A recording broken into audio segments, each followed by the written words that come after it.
5-10 minute कितना है? 10 minute, क्योंकि मैं समय का पाबंद हूं। आदरणीय मुख्यमंत्री जी, आदरणीय कृषि मंत्री चौबे जी, आदरणीय हमारे युवा नेता राकेश टिकैत जी, आदरणीय अग्रवाल साहब, आदरणीय डॉक्टर हिमांशु द्विवेदी जी, जिनके कारण, जिनके पुरुषार्थ से, जिनके सहयोग से हम सब लोग आज मिल पा रहे हैं, और देश के इतिहास में किसी भी चैनल के द्वारा ऐसी पहल करना एक अनूठी पहल है ये, कि उद्योग जगत, सरकार और किसान, इनके बीच में संवाद होना चाहिए। मुझे बताया गया था कि एमएसपी का विषय है, उस पर भी हमको विचार करना है। मैं सभी का धन्यवाद देता हूं, जो उपस्थित सज्जन हैं उनका बहुत बहुत धन्यवाद। मीडिया, मातृशक्ति, सभी का स्वागत, वंदन, अभिनंदन है। साथियों, लंबा विषय बहुत है, बहुत संक्षेप में बताऊंगा मैं, 10 मिनट का समय होता है। जब ये 3 कानून आए थे, तब मैं खेत में ट्रैक्टर चलवा रहा था। दिल्ली के एक पत्रकार ने पूछा कि 3 ऑर्डिनेंस पे क्या टिप्पणी है आपकी? तो मैंने कहा, भैया मुझे तो पता ही नहीं कौन से 3 ऑर्डिनेंस आ गए। तो उन्होंने कहा, मैं ईमेल करता हूं। मैंने ईमेल देखा, पढ़ा, समझा, बुद्धिजीवियों से चर्चाएं की, तमाम लोगों से चर्चाएं की, और उसके बाद मुझे लगा कि ये 3 कानून जो है, ये किसान का डेथ वारंट है। अब किसान नहीं बचेगा इस देश में। इसके पहले भी सरकार द्वारा 28 किसान विरोधी कानून पर हम लड़ाई लड़ चुके। आरसीई पर एक एडमंड हो रहा था थाईलैंड में, उसके लिए हम थाईलैंड जाने वाले थे, उसका सरकार बैकफुट पर आई। लैंड बिल आया 2014 में, उसकी लड़ाई लड़ी। 10,000 किसान मध्य प्रदेश से पैदल पहुंचे, उसकी लड़ाई लड़ी। हमको लगा कि ये सरकार किस प्रकार की है कि लगातार किसान के विरोध में कानून और ऑर्डिनेंस जारी करती जा रही। और ऑर्डिनेंस कब जारी होता है? भाई, राज्य सरकारों से पूछिए, किसानों से पूछिए। कोई इमरजेंसी नहीं थी खेती में कि बहुत बड़ा पहाड़ टूटने वाला था। ऑर्डिनेंस बड़ी इमरजेंसी में जारी होता है। 3 ऑर्डिनेंस जारी हो गए। हमने 5 पत्र अभी तक लिखे हैं मैंने पीएम को, 4 का जवाब आया। इस पत्र का 20 जून को हमने पत्र लिखा था, 5 जून को ऑर्डिनेंस आए थे, और उसका कोई उत्तर नहीं आया। फिर हमने तमाम नेताओं को भी संपर्क किया, हर जगह उस पत्र की कॉपियां भेजी। पंजाब ने इसको लीड लिया, पंजाब इस कानून को जल्दी समझ गया। हम लोग समझाने में उतना, हमारा जो प्रदेश है छत्तीसगढ़, मध्य प्रदेश एक ही जैसा प्रदेश है, थोड़ा तो हमारी सबसे पहली पीड़ा क्या थी कि जिनके लिए कानून 28 बने वो हम समझा नहीं पा रहे ठीक से, और 3 ऑर्डिनेंस आ गए जिनके लिए बने हैं, उनको हम समझाएंगे कैसे? ये बड़ी समस्या है, ऑर्डिनेंस को किसानों को समझाना एक बड़ा चैलेंज है। हरियाणा में पलवल में जहां धरना था, तो करीब 4-5 हजार लोग वहां पर सभा कर रहे थे, और 3 महीने से लगातार हमारे लोग आते थे, सुनते थे। मैंने क्वेश्चन पूछ लिया कि भैया, 3 ऑर्डिनेंस को आप 3 महीने सुन रहे हो धरने पे बैठे बैठे, कितने लोग जानते हो 3 काले कानून को? तो 5000 में से 7 हाथ ऊपर हुए थे, केवल 7। तो मैंने कही, आते क्यों हो? बोले, चौधरी बोले चलो वहीं बैठेंगे।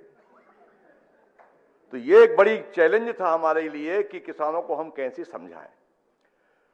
7 नवंबर को गुरुद्वारा रकाबगंज में हमारी बैठक हुई। मुझसे पूछा गया कि इसका नाम जरूर रखना चाहिए, कक्का जी क्या नाम रखा जाए? तो मैंने प्रपोज किया कि संयुक्त किसान मोर्चा इसका नाम ठीक रहेगा। नामकरण हो गया। 2 प्रस्ताव मैंने रखे थे कि अहिंसक आंदोलन गांधीवादी होगा, नंबर 1, इस देश में केवल वही चलेगा। गांधी जी का हथियार, अहिंसा का सबसे बड़ा हथियार है दुनिया के लिए। दूसरा, मैंने कहा कि हम नॉन पॉलिटिकल रहेंगे, राजनीति से वांछित। तो ये 2 पर हम खड़े उतरे। बीच में हमारे आंदोलन को डैश करने के लिए, बर्बाद करने की जो योजनाएं बनी, वो आपको सब पता है। खालिस्तानी, पाकिस्तानी, फॉरेन फंडिंग और तमाम चीजों पर आरोप लगाए गए। देशद्रोही भी हो गए हम, सारी चीजें हो गई, कोई दिक्कत नहीं। पर किसी भी एक चीज पर सरकार हमारे एक भी नेता पर एफआईआर नहीं कर पाई कि हम देशद्रोही हैं। इस देश का अन्नदाता देशद्रोही कैसे होता है? मीनाक्षी लेकिन यहां तक कह दिया मावाली है। तो खैर वो आगे बढ़े।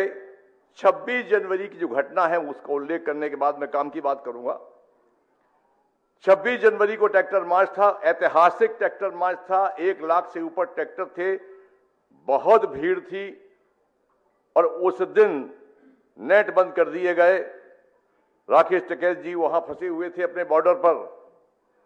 रात को 1 बजे इस दिन को लेकर रात को 11 बजे तक मैं अकेला पूरे देश के टीवी को बताता रहा कि यह भारत सरकार का षड्यंत्र है, सत्य प्रताड़ित हो रहा है, परास्त नहीं होगा।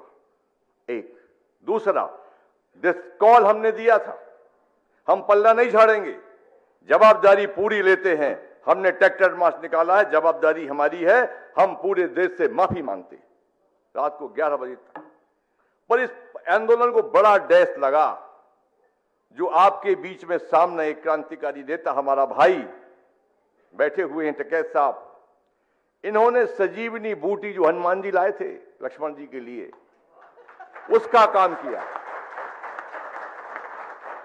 मुझे फक्र है इनके ऊपर, इनके पुरुषार्थ, इनके जो बाबा साहब थे पिताजी, उनके साथ भी हमने काम किया है। उनकी अंत्येष्टि में जाने का मुझे सौभाग्य मिला है। और इन्होंने, बहुत कम लोग थे, और उसके बाद जो इन्होंने यू टर्न वहां से जो दिया है, एमेंडेशन दी है पूरे आंदोलन को फिर से दोबारा खड़ा करने में इस किसान नेता की हम सबसे ज्यादा बड़ी भूमिका है।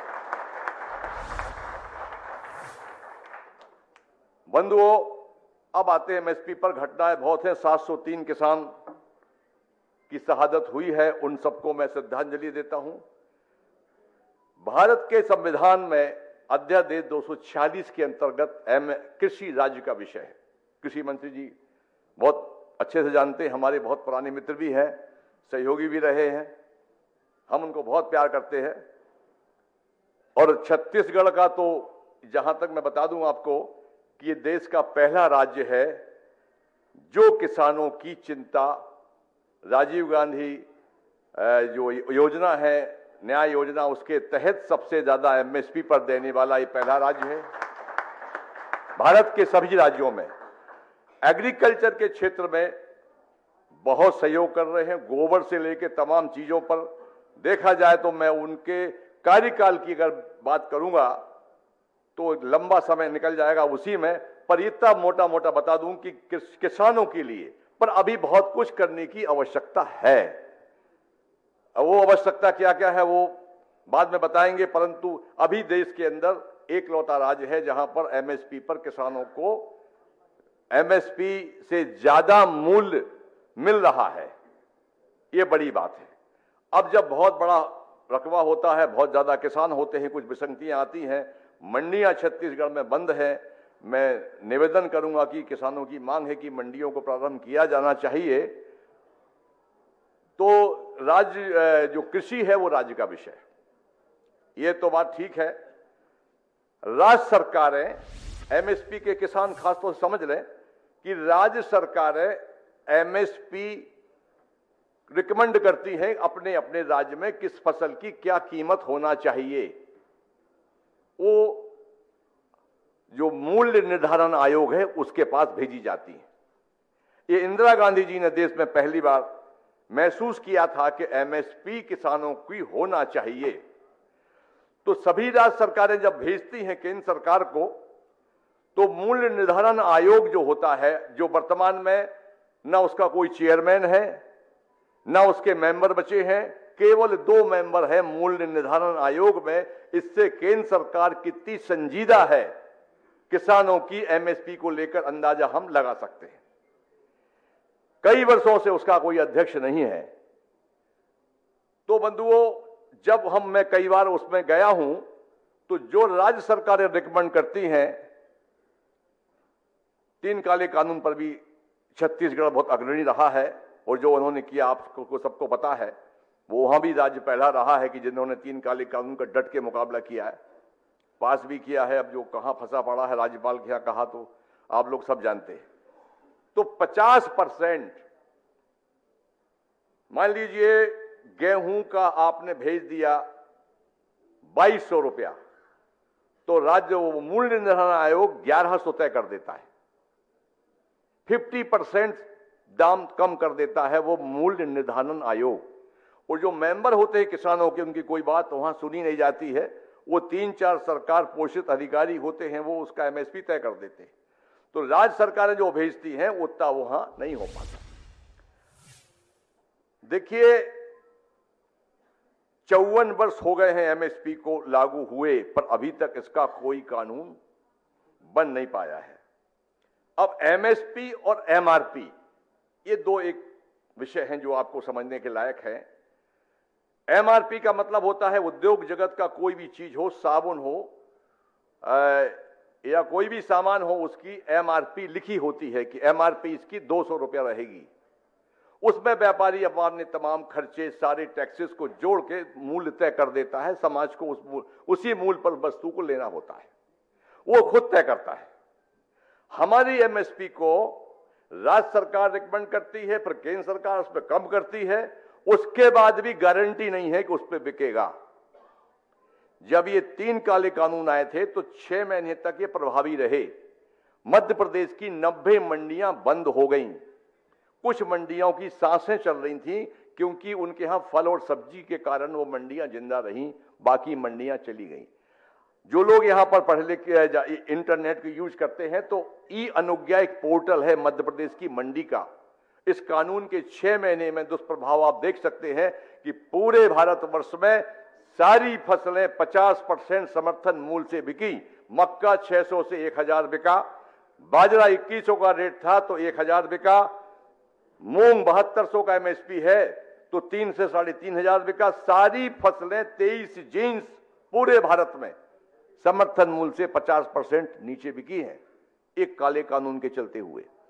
अब कानून पर तो बड़ा लंबा विषय है, उस पर मैं नहीं जाऊंगा। भारत के संविधान अध्यादेश 323B(2) के अंतर्गत कृषि न्यायाधिकरण के गठन का प्रावधान है। 1950 से लेकर अभी तक इतना वर्ष हो गया है, न्यायाधिकरण अभी तक कृषि का नहीं बना है। भारत के संविधान में कृषि जो समृद्धि सूची होती है, समृद्धि सूची में कृषि का उल्लेख नहीं है। और जब तक भारत के संविधान में कृषि समृद्धि सूची में उसका उल्लेख नहीं होगा, एमएसपी की कल्पनाएं करना निरर्थक है। बंधुओं, सारी बातें मैंने मोटी मोटी बताई आपको। अभी स्थिति यह है कि जो एमएसपी है, ये बड़ी लड़ाई हमारी अभी है, बकाया है। हम ये मानते हैं कि किसी भी आंदोलन में 100% मांगे नहीं मानी जाती। 14.5 माह से हम लोग लड़ाई लड़ रहे थे। 14.5 माह का मतलब है 2.5 महीने पंजाब में लड़े हैं और 378 दिन हम बॉर्डरों पर लड़े हैं। 703 किसानों को शहादत दी है।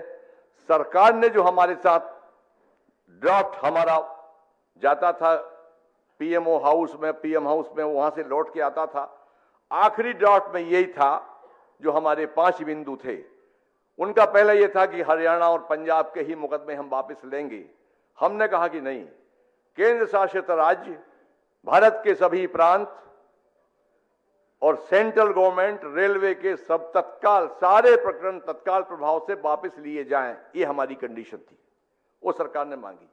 सरकार ने कहा कि पहले उठो फिर हम लिख के देंगे या घोषणा करेंगे। हम का ऐसा कभी नहीं होता है। आंदोलन जब भी उठता है सरकार पहले घोषणा करती, लिख के देती, तब तक हम नहीं उठेंगे। सरकार ने वो बात भी हमारी मानी। हरियाणा पंजाब के किसानों पर 1 करोड़ का जुर्माना होता है। ये धान का जो भूसा को वो लोग पराली बोलते हैं, आपके यहां जो भी बोलते होंगे, एमपी में प्यार बोलते हैं। तो सरकार ने कहा कि ठीक है, 5 साल की जेल, 1 करोड़ का जुर्माना, आपराधिक मामले से बाहर किया और दंडात्मक कार्रवाई से बाहर किया। केवल सुप्रीम कोर्ट का एक फैसला है कि पराली जलाने पर 1000 रुपए का जुर्माना किसान को लगेगा। उसमें अब हम बोले कुछ नहीं कर पाएंगे। हम कहा उतना ठीक है। लखीमपुर खीरी भी हमारा बड़ा मुद्दा था। लखीमपुर खीरी हम बता दें कि लखीमपुर खीरी की घटना में पूरे देश में आग लग जाती, पूरे देश में भारी किसान आंदोलन और कई लोग हताहत होते, आंदोलन बदनाम होता हमारा कि ये देखिए अहिंसक हैं। पर सूझबूझ का निर्णय लिया हमारे राकेश टिकैत जी ने। वो किसी प्रकार से वहां पहुंचे और उस मामले को किसी प्रकार से कहा कि नहीं तो आंदोलन को फिर से वो 26 जनवरी घटना के साथ जोड़ देंगे, ये हिंसक लोग हैं, और वो गुड़ा। परंतु उन्होंने कहा कि सुप्रीम कोर्ट कमेटी और लखीमपुर की जांच कर रही है, इसलिए हम उसमें कुछ नहीं कर पाएंगे। तो हम लोगों ने कहा कि वो टोनी मिश्रा गृह राज्य मंत्री है, उसका इस्तीफा लो आप, वो आपके हाथ में है। तो उसमें असमता व्यक्त की, यहां हम थोड़े बैकफुट पे रहे, क्योंकि हम जानते हैं कि हमारा आंदोलन में हमारी पूरी मांग नहीं मानी जाएंगी। एमएसपी पे गारंटी के कानून की जब बात थी, वो उसमें हमारी बहुत जिद की हम लोगों ने, क्योंकि अकेला पंजाब की पैराइटी थी 3 काले कानून, और शेष भारत के लिए आवश्यक था एमएसपी पर गारंटी का कानून। अब एमएसपी पर गारंटी के कानून में 2-3 समस्याएं हैं बंधुओं। कृषि राज्य का विषय है। अगर केंद्र एमएसपी पर गारंटी का कानून बनाती है तो बहुराष्ट्रीय कंपनियां कोई भी सुप्रीम कोर्ट से स्टे ले सकती हैं। तो हमने कहा कि सभी राज्यों को आप पत्र लिख दें, 8 दिन का समय लगेगा, ईमेल कर दें, सभी राज्य सरकारें, और सबसे पहले छत्तीसगढ़ सरकार लिख के दे देगी कि हम दे रहे हैं केंद्र सरकार को अधिकार कि आप एमएसपी तय कर दो। राजस्थान सरकार दे देगी, पंजाब सरकार दे देगी। तो जब आपको सारे पावर मिल जाएंगे तो आप कृषि का कानून बना सकते हो राज्य सरकारों से। या फिर जो भारत के संविधान में अभी कोट किया 323, एक ट्रिब्यूनल बन जाए देश में, ट्रिब्यूनल बने सुप्रीम कोर्ट के लेवल का, जैसे ग्रीन ट्रिब्यूनल है, प्राधिकरण, न्यायालय प्राधिकरण, जिसमें सुप्रीम कोर्ट के लेवल का जज हो, वो हमारी एमएसपी भी तय करे और एमएसपी पर क्रय करने की गारंटी का कानून यदि बना देता है तो पूरी भारत की सारी राज्य सरकारों को बाध्यकारी होगा वो कानून मानना। तो ये मेरा विषय था। एमएसपी और एमआरपी का तो मैंने आपको समझा दिया है कि हमारी एमएसपी की गति ये है और एमआरपी की ये है। तो ये विषय संक्षेप में रख रहा हूं, 10 मिनट का समय शायद पूरा हो गया होगा। आप लोगों ने बुलाया, समय दिया, प्रयास किया, माननीय मुख्यमंत्री जी ने यहां पर आने का, उनके आने से ये लग रहा है कि वो किसानों के प्रति उनके मन में कितनी पीड़ा है और कितना भाव है। मैं उनको धन्यवाद देता हूं, साधुवाद देता हूं। एक जरूर कहूंगा मैं उनको कि मध्य प्रदेश में हमने कमलनाथ जी को मैंने कहा था कि एक किसान कोऑर्डिनेशन कमेटी बना देते हैं, कुछ भी नाम रख दें आप उसका, जिसमें किसान नेता हों छत्तीसगढ़ के, अधिकारी हों और 4-5 मंत्री जिनसे हमारा किसानों का संबंध सीधा होता है, बिजली मंत्री, रेवेन्यू मिनिस्टर, तमाम लोग। छत्तीसगढ़ में एक और थोड़ी सी शिकायत है कि आनाबारी में अरकवा पटवारी कुछ कम कर देते हैं। 10 एकड़ का आनाबारी है तो कर देंगे 3 एकड़ 5 एकड़। वो ध्यान देने की आवश्यकता है। वो ध्यान उनके मुख्यमंत्री जी के ध्यान में जब बात आएगी तो पटवारियों को कड़े निर्देश दिए जाएंगे। जो 4-5 डिपार्टमेंट है, सहकारिता है, ये उसमें मंत्री रहें, इनके अधिकारी रहें और हमारे किसान नेता ये बैठ के किसानों का हर 3 महीने में बैठक करें और बैठक करके जो भी समस्याएं छत्तीसगढ़ के किसानों की आती हैं उन समस्याओं के निराकरण में काम वो करेंगे, ऐसी उम्मीद है। आदरणीय कृषि मंत्री जी का, मुख्यमंत्री जी का, अग्रवाल साहब का और डॉक्टर हिमांशु द्विवेदी जी जिन्होंने ये सब हम लोग को मिलने का अवसर दिया, बड़ी दूरदृष्टि है उनकी कि उनको लगा कि एमएसपी पर अब चर्चा देश में होनी चाहिए और हम भी कोशिश करेंगे कि भारत के अन्य राज्यों में भी इस प्रकार के आयोजन हो। बहुत बहुत धन्यवाद। बहुत बहुत धन्यवाद आपका भी। चूंकि